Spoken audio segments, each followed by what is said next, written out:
Hey, my name's Evan Ziener at Fit-InMotion Personal Training, and for those of you out there feeling less limber lately, you know you need to be stretching but you're not sure where to start, I want to go over 4 problematic areas that as a personal trainer I see most regularly affecting my clients that may be problematic areas for you as well.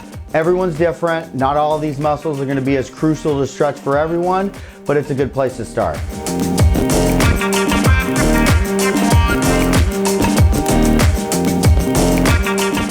The first area, hips, hip flexors, and quads.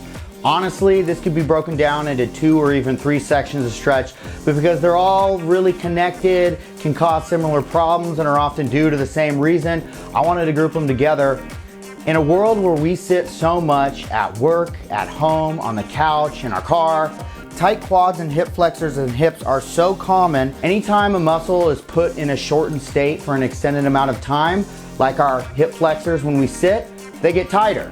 Having proper alignment of our pelvis is important for the health of our back, and having tight quad and hip flexors can pull your pelvis out of alignment. And when your pelvis is tilted in any direction because your spine is connected, that puts torque into your lower back. I see more people with low back problems because of this, and it's treatable.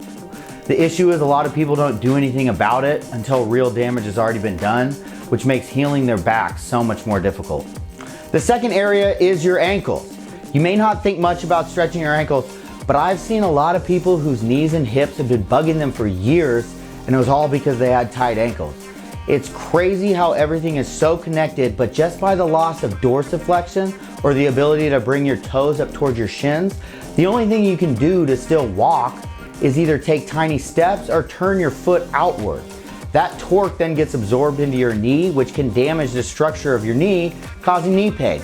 And this wonky way of walking with your foot externally rotated outward puts stress on your hips and even your lower back.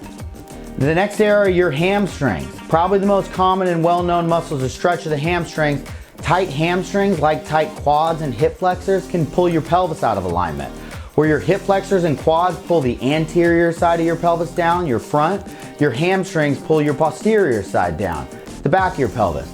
Also, there are so many moves that we do day to day that to do properly require your hamstrings to not be too tight. Example, when you bend over to tie your shoes, if your hamstrings are really tight to get down there, most people round their lower back, which isn't good for it.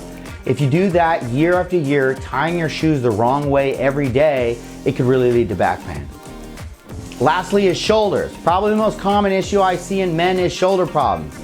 Shoulders are tricky. There are a lot of different muscles that feed into your shoulders that when they get tight, pull and round your shoulders forward, which throws off the whole mechanics of how that structure is supposed to work.